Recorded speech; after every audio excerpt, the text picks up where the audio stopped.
Hi students, welcome to my channel study with Sakshi. आज मैं आप लोगों को क्लास 10th एनसीईआरटी पैटर्न का मैथमेटिक्स का एक्सरसाइज 1.1 क्वेश्चन नंबर 2 को सॉल्व कराऊंगी। तो यदि आप लोगों को इसका 1 नंबर का क्वेश्चन को अगर आप लोगों को देखना है तो आप लोग मेरे इससे पहले वाले वीडियो पे जाके देख सकते हैं। तो मैं स्टार्ट करती हूँ क्वेश्चन नंबर 2।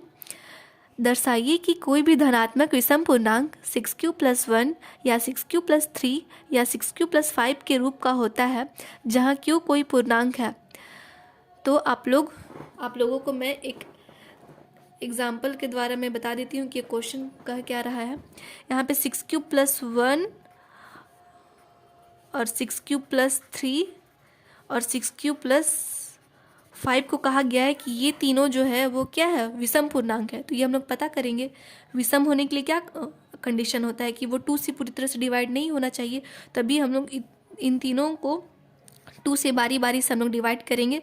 तो डिवाइड करेंगे तो ये 6q जो है वो तो 2 से पूरी तरह से डिवाइड हो जाएगा, लेकिन 1 पूरी तरह से डिवाइड नहीं होगा।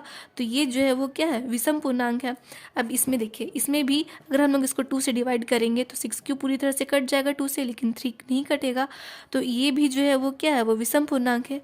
अब इसमें भी हम लोग जब 2 से इसको पूरी तरह से डिवाइड करेंगे तो ये पूरी तरह से डिवाइड हो जाएगा, बट 5 पूरी तरह से डिवाइड नहीं होगा। तो कहने का मतलब ये है कि क्वेश्चन ये कहना चाह रहा है कि 6q+1, 6q+3, 6q+5 जो है ये तीनों वो धनात्मक विषम पूर्णांक है। तो हम तो इस तरह से आप लोगों को बता दिए कि ये जो है वो विषम धनात्मक पूर्णांक है, लेकिन आप लोगों को अच्छे से इस तरह से प्रूफ करके आप लोगों को बताना होगा। तो मैं आप लोगों को अच्छे से प्रूफ करके बताती हूँ। तो जैसे आप लोगों को अच्छे से क्वेश्चन समझ में आ गया, उसी तरह से आप लोग अच्छे से कॉन्सेंट्रेट करिए ताकि आप लोगों को इसका सॉल्यूशन भी अच्छे से समझ में आ जाए। तो मैं इसका सॉल्यूशन स्टार्ट करती हूँ। यहाँ पे विषम पूर्णांक के बारे में बात किया गया है, तो हम लोग यहाँ पे मान लेंगे, माना विषम धनात्मक पूर्णांक बराबर a। विषम धनात्मक पूर्णांक के बारे में बात किया गया है, तो हम इसको मान लिए कि विषम धनात्मक पूर्णांक है जो कि क्या है, a है। तो अब आप लोग देखिए, आप लोग इसी एक्सरसाइज में यूक्लिड विभाजन एल्गोरिदम के बारे में पढ़े होंगे। यूक्लिड विभाजन एल्गोरिदम,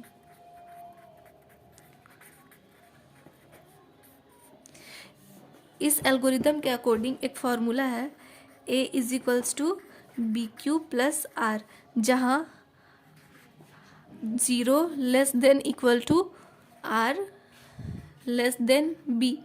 तो इसमें जो ये इक्वेशन है उसको आप लोग ध्यान से देखिए। यहाँ पे a जो है वो है भाज्य, b है भाजक, q है भागफल और यहाँ पे r जो है वो है शेषफल, और यहाँ पे भी r है वो जो है शेषफल और b है वो है भाजक। ठीक है, तो हम आप लोगों को ये जो इक्वेशन है इस इक्वेशन को हम आप लोगों को ये एग्जाम्पल के थ्रू आप लोगों को समझाते हैं। यहाँ पे हम एग्जाम्पल ले लेते हैं 2 और 5 का। 5 को डिवाइड करेंगे 2 से, तो यहाँ पे 2 बार में जाएगा, 2 2 हो जाएगा 4, माइनस करेंगे तो उतर जाएगा 1। ठीक है, तो यहाँ पे आप लोग देखिए, यहाँ पे a जो है वो a क्या है, a है आपका भाज्य, ठीक है, और b है भाजक, और ये जो 2 जो है वो भाजक है, और यहाँ पे ये जो 2 है वो भागफल है, और ये 1 है शेषफल। तो यदि हम लोग इस एग्जाम्पल को इस इक्वेशन में पुट करना चाहेंगे तो हो जाएगा हमारा 5 = 2 × 2 + 1।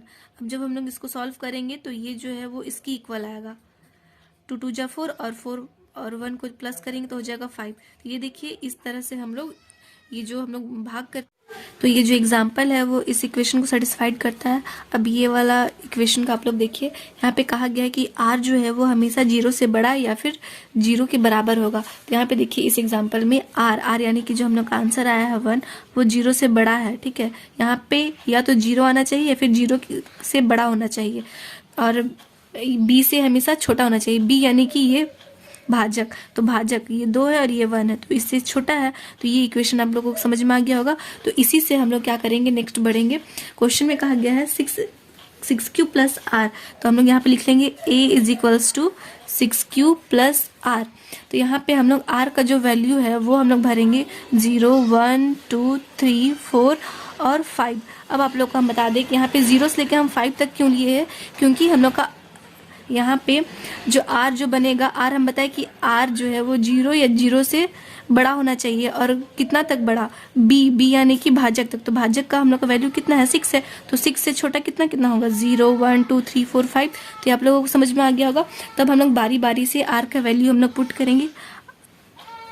r इक्वल्स टू 0, तो a इसका वैल्यू हो जाएगा a is equals to 6 q. r का वैल्यू 0, तो 0 को इससे प्लस करेंगे तो इतना ही होगा। फिर जब हम लोग r का वैल्यू 1 डालेंगे तो हो जाएगा यहाँ पे a is equals to 6 q plus 1।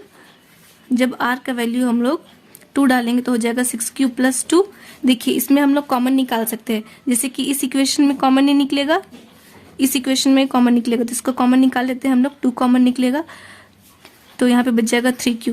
Common हम लोग इसलिए निकाले क्योंकि यहाँ पे सम संख्या और विषम संख्या के बारे में कहा गया है, यानी कि हम लोग को विषम संख्या प्रूफ करना है। तो ये विषम संख्या नहीं होगा, क्यों, क्योंकि ये तो 2 का कॉमन निकल गया यहाँ पे, यानी कि 2 से पूरी तरह से डिवाइड जाएगा। तो ये क्या है, सम संख्या है, तो ये इसका एग्जाम्पल नहीं होगा, इस क्वेश्चन का आंसर ये नहीं होगा। देखिए ये इसमें हम लोग का जो है वो 2 से, इसमें 2 कॉमन नहीं निकलेगा, यानी कि 2 कॉमन नहीं निकल रहा है, इसका मतलब ये है कि ये 2 से पूरी तरह से डिवाइड नहीं होगा। तो इसमें हम लोग ये जो हो जाएगा वो क्या हो जाएगा, विषम संख्या हो जाएगा। इसमें देखिए इसमें जो है, इसमें भी हम लोग का 2 कॉमन निकलेगा, 2 को कॉमन निकालेंगे तो हो जाएगा 3q प्लस 1। तो 2 कॉमन निकल गया, यानी कि ये 2 से पूरी तरह से डिवाइड होगा और ये क्या कहला जाएगा, सम संख्या कहला जाएगा। और फिर से जब हम लोग r का वैल्यू 3 डालेंगे तो हो जाएगा a is equals to 6q plus 3। ये भी जो है हम लोग का 2 से पूरी तरह से डिवाइड नहीं होगा, क्योंकि यहाँ पे लास्ट में 3 है, तो ये क्या कहला जाएगा, ये विषम संख्या हो जाएगा, ये विषम पूर्णांक। फिर जब हम लोग r इज इक्वल्स टू 4 डालेंगे तो हो जाएगा a is equals to 6q plus 4। तो फिर से यहाँ पे हम लोग का कॉमन निकलेगा, तो कॉमन निकालेंगे तो हो जाएगा 3q प्लस 2। कॉमन निकाले यानी कि 2 से डिवाइड होगा, तो ये क्या हो जाएगा, ये सम संख्या हो जाएगा, सम पूर्णांक। फिर जब हम लोग r का वैल्यू 5 रखेंगे तो a is equals to 6q plus 5। फिर से यहाँ पे इसका कॉमन नहीं निकलेगा, कॉमन नहीं निकलेगा यानी कि ये क्या होगा, ये विषम संख्या होगा, विषम पूर्णांक।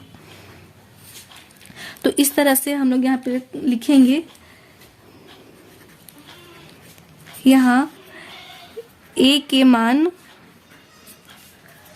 6q या 6q प्लस 2 या 6q प्लस 4 एक धनात्मक सम पूर्णांक, जबकि 6q प्लस 1 या 6q प्लस 3 या 6q प्लस 5 एक विषम धनात्मक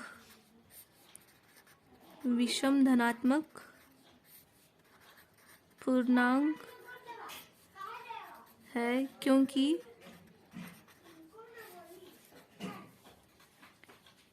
इसका गुणनखंड